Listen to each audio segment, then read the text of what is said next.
welcome to another impactful session of Planecious Leaders Walk the Talk. I am Rohit Korat, the founder of the Planecious Leaders series. This platform is dedicated to shining a spotlight on leaders who are actively shaping a more sustainable world. It's my pleasure today to introduce Mr. Sunny Revankar, a lead consultant at Stirrup Communication, a true advocate for sustainability through communications. Since your last interview, how how has your role evolved and what new challenges have you encountered in the ESG and corporate reporting landscape? Once again, thank you for inviting me, Rohit. I'll tell you, since our last communication, I've been a whole new season. There were new challenges where organizations were asking for unique set of ESG consulting.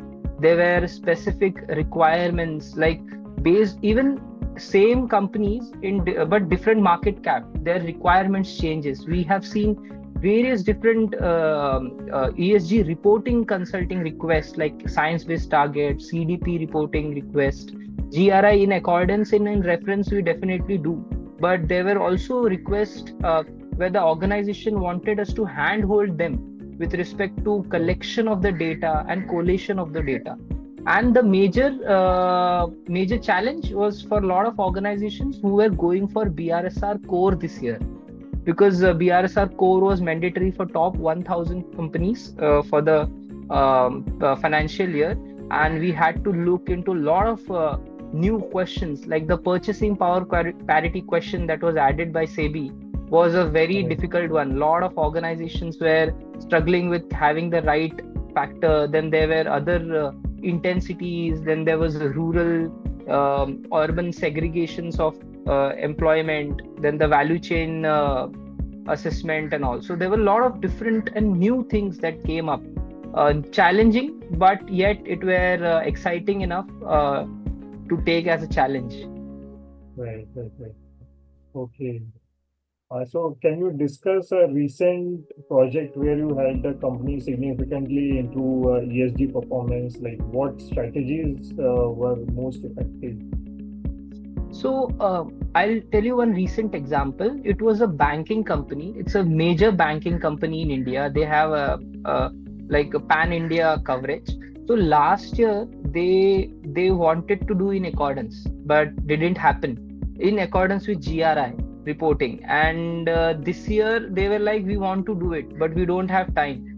But when the organization has a firm ideology that we are going to do it this year, then it becomes easier for us as well to explain them things when the organization is willing to capture the data.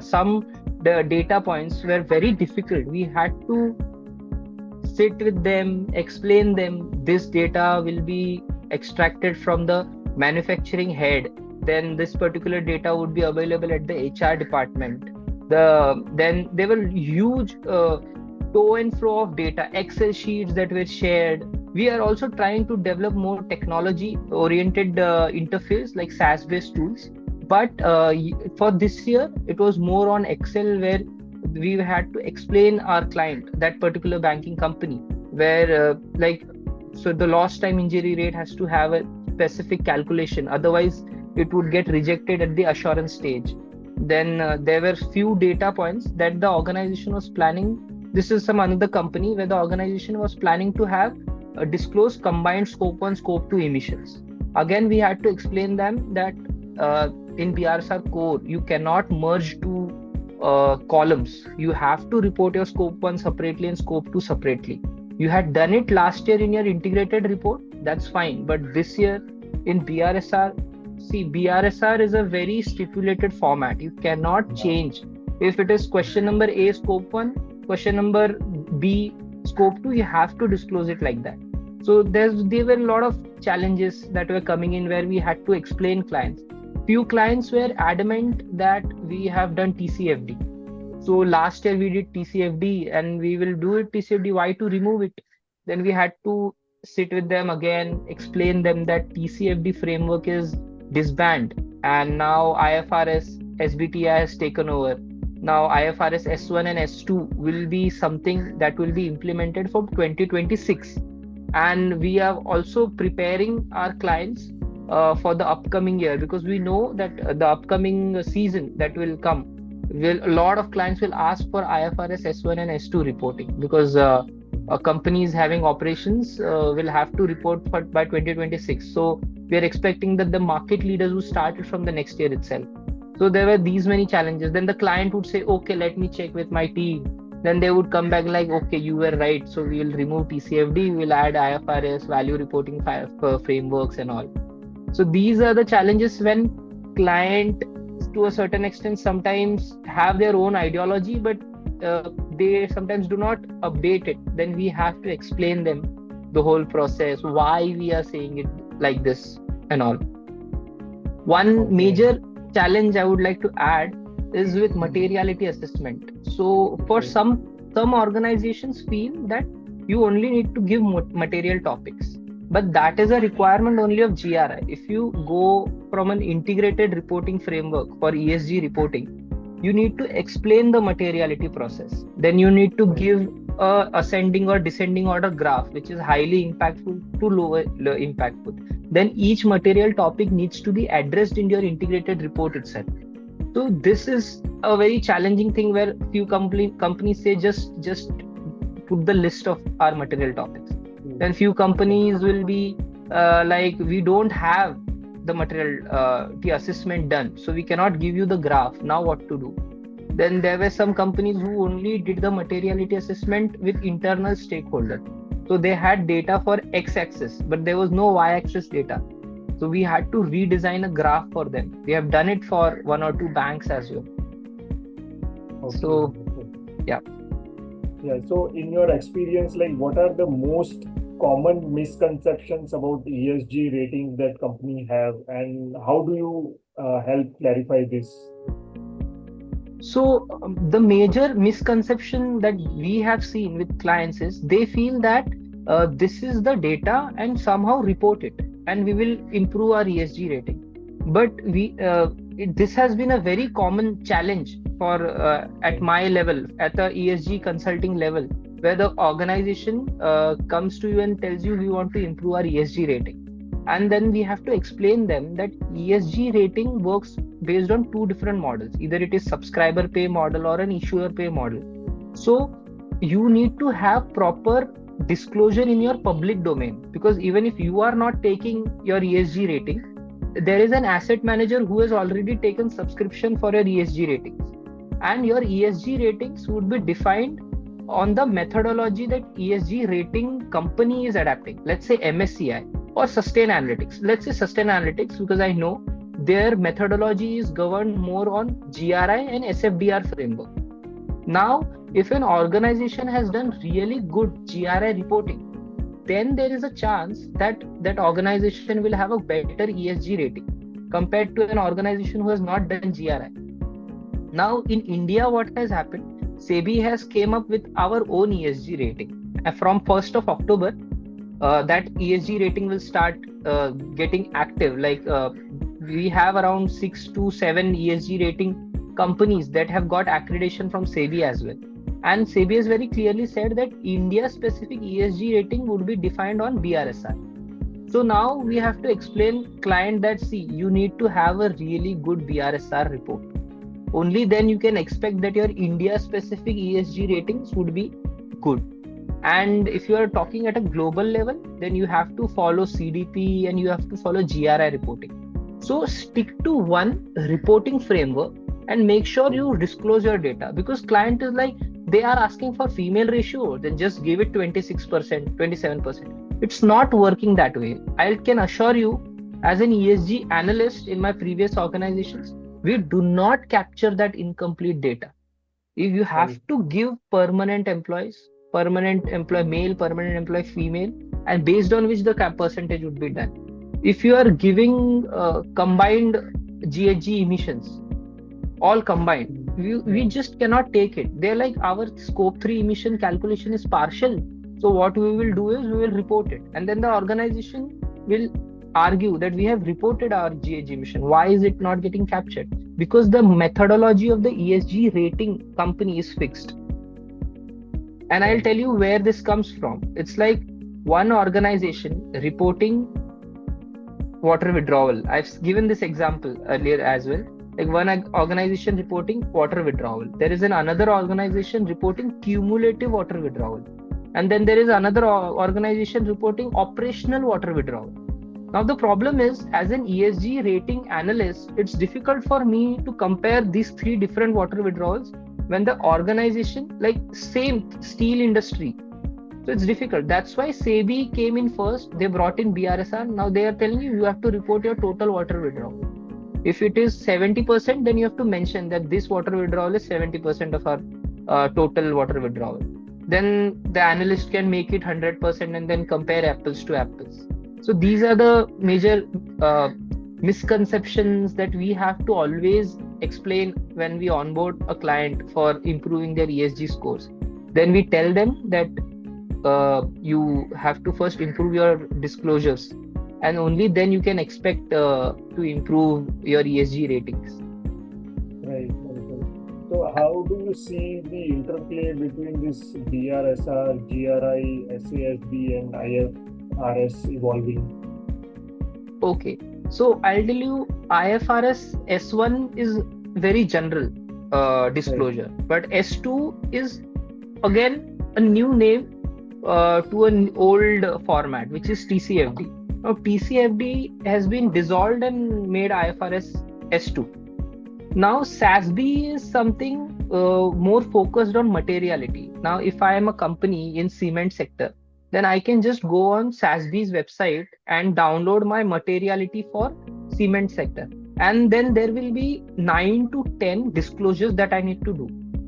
So SASB needs a little expertise, but it is much more simpler because you only need to disclose 9 to 8 disclosures. You don't need to go full length.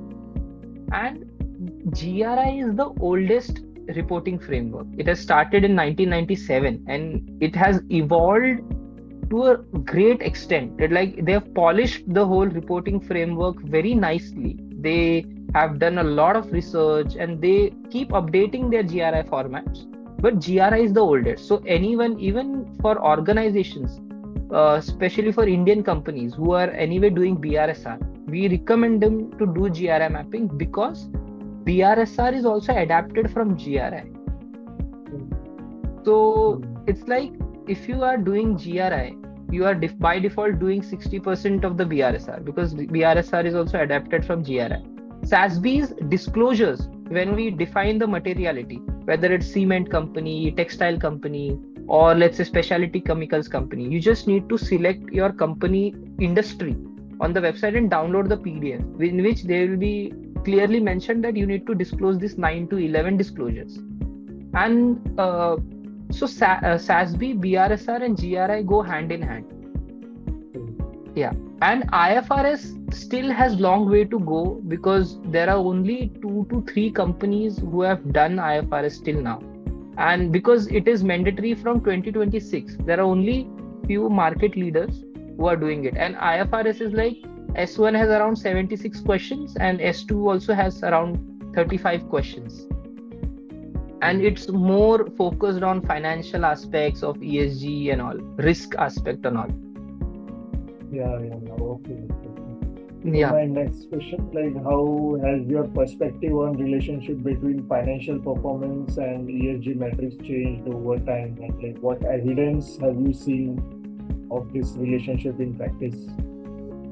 So I've seen, so I'll just give a context of double materiality, which is again after materiality assessment being popular for last 3-4 years, double materiality has taken center stage now because CSRD, the European standards, they gave a definition that initially it was internal stakeholder with respect to external stakeholder. Now it is like impact materiality with respect to financial materiality. So initially it was only like what could be the environmental impact or the social or the governance impact of those material topics to the organization. Now it's like what will be the financial implications.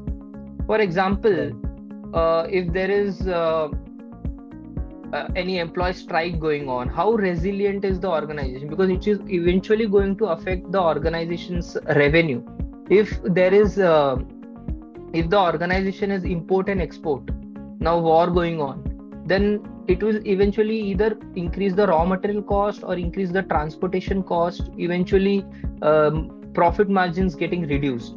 So we have seen this where organizations with really good workers policies, you employ policies and all, there we see that with attrition rate is also less. We've seen that these types of companies have very low risk. Low risk means when the nifty goes 6% down, these companies go maybe 2.7% or 3% down. The delta which is there, the variance, so if there, so the risk factor is reduced when a company has good ESG disclosures, good ESG practices. They're buying carbon credits. They are having their own net zero targets verified from SBTI. Again, SBTI is also taking center stage, where organizations are first validating their own targets.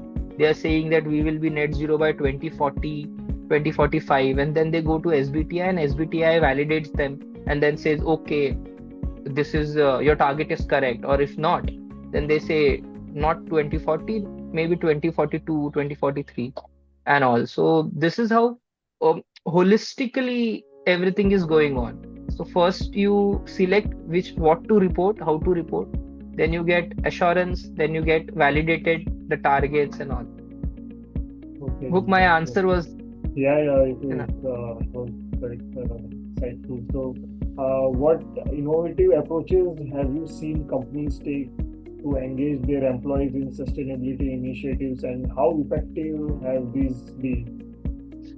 So I was involved in a lot of annual reports. So we met a lot of marketing, HR people. They were telling us their own stories, whatever they did. So there were a lot of innovative trainings that were done by organizations. They were trying to increase knowledge of their own employees with respect to environmental aspect. Then how some organizations are taking child labor practices or anti-takeover mechanism, even posh trainings very seriously. They're like, we conduct posh trainings for our employees every 3 months because we have been maintaining zero complaints in our organization since last 3 years and all. Then there were organizations who were largely focusing their CSR funds on biodiversity upliftment, where they were investing in mangrove forests. Then they were telling us how they are protecting few elephants, paying for the nurturing of those elephants. Then employees were made knowledgeable with respect to how their daily operations is affecting the organizations or increasing organizations' GHG emissions. So how they can do a little less consumption of energy, not specifically cost cutting, but how can their organization be overall more sustainable. Because I remember one of the chief sustainability officers saying that we have a target of 2073, sorry, 2037. Like they had a target of 2035, but then they validated it and they got 2037 target. And he was a very ambitious chief sustainability officer who was telling that we are on a verge to reduce. We want to be net zero by as soon as possible. So we are also changing our whole lighting system, making it less power consumption oriented, so that we can achieve it before 2037, which they have a personal target of 2035. And then also SaaS based tools, a lot of technology oriented tools, AI tools are being used to reduce more human interventions, reduce more error, eventually saving time for organizations. So AI is also taking up uh, some space in the ESG aspect. Okay, so as ESG reporting becomes more standardized, like how can companies ensure their sustainability efforts remain authentic and impactful rather than just a box ticking exercise? For that, I would recommend organizations to be more transparent, because the more transparent an organization is, the more investor confidence it will gain. And we Right. have Yeah. seen this when we communicate with. Oops, 1 minute, 1 minute. We'll have to stop. I'll just Okay, so as ESG reporting becomes more standardized, how can companies ensure their sustainability efforts remain authentic and impactful rather than just a ticking exercise? So I'll tell you first, organizations should focus on being more transparent and trying to disclose more genuine data. It's fine that sometimes a target is not achieved, but integrated report, ESG reporting is taking center stage. We can see that even in top 100 companies, there are around 50% of the companies who have already done integrated report and not just annual report. So integrated report, which has a major chunk of it is the ESG reporting thing, is taking center stage because people are becoming more aware. Even Right. investors, either it's retail investors who are focusing on ESG mutual funds or high net worth individuals who venture capitalism and all. So they also see, if everybody wants to reduce their risk, and there has been researches which has proven that to a certain extent the delta for companies with better ESG score is much better. It's like the risk factor eventually reduces if the organization has good ESG practices. And the more transparent you are, the more aware your stakeholders are. Either stakeholders can be your employees, your customers, your investors, your suppliers. Because I am aware of organizations who were like, it costs us 7% more to procure sustainable raw material, but we are doing it because our customers are aware of it. Our customers are demanding. They are into B2B specialty chemicals, and they were like, our customers are demanding sustainable raw material, sustainably procured raw material, because they are selling their final product as a sustainable product. So 7% increase in raw material pricing is justified because we have sales coming in. Because everybody, Yeah. the stakeholder community itself is aware of all these things. And again, with respect to ESG reporting, this is a genuine advice that stick to integrated reporting framework. And if your organization is yet to adapt to integrated reporting, then you should do it. It's not that difficult if you have the right consultant, and you should at least start your journey with in reference to GRI, because GRI is the easiest one. It hardly, like, if you start collecting the data, it's just 2 months. It's a matter of 2 months that you can have a good GRI reporting done. Okay. So, how do you advise companies to balance short-term financial pressures with long-term sustainable goals, especially in challenging economic environments? We I've also seen sustainability people talking that we have a little budget constraint, because some big companies, it's easier for them to have a full-fledged windmill renewable energy generation plants and all. And so for some companies it's like in transition. We are into climate change, but it's sometimes even the stakeholder needs to understand that it's difficult for company with any size to have drastic change. Like, they Yeah. just cannot stop things. I understand people comment that a paper straw is kept in a plastic wrap, but again, this is an improvement, right? Once we have a better replacement for that plastic wrap, that will also be Yeah. replaced, but Yes. it Yes. also has to come at a certain cost. You just cannot criticize an organization that you are using paper straw, then you should also use a paper cover, but maybe it's not hygiene enough. There will be some rules and regulations for that. So rules and regulations cannot change in a time of day, in a matter of day. If you see even how well SEBI has handled Indian reporting framework for ESG, they first brought in BRR reporting for 100 companies, 500 companies. Then they brought in BRSR reporting, and they did it, told top 1,000 companies to do it. When BRSR was done, then they brought in BRSR core. Now they are telling to assure the BRSR core data. So this is how we do it in transition, and it will be happening in transition because you have a target of maybe 2040, 2035 and all. So short term goals to a certain extent are priority, but I've seen this myself where long term goals sometimes get hampered because Yeah. of a lot of geopolitical reasoning. But I will say that when you decide a budget for your ESG projects or practices, even for CSR related practices, keep in mind this economical mishaps that are happening, so that you may not need to cut down on your ESG budgets. Because Right. if I'm planning to have a renewable energy source in next 5 years, if presently it is around some percentage, but you say you want to double that capacity, renewable energy capacity, then there has to be steady flow of cash coming in. Otherwise, it will affect your long term goal also, and it will not make you look good at the short term perspective as well, eventually affecting your reputation with your stakeholders. Right. Okay. Okay. So, like, what emerging technologies or data analytics approaches do you find most promising for enhancing ESG reporting and performance management?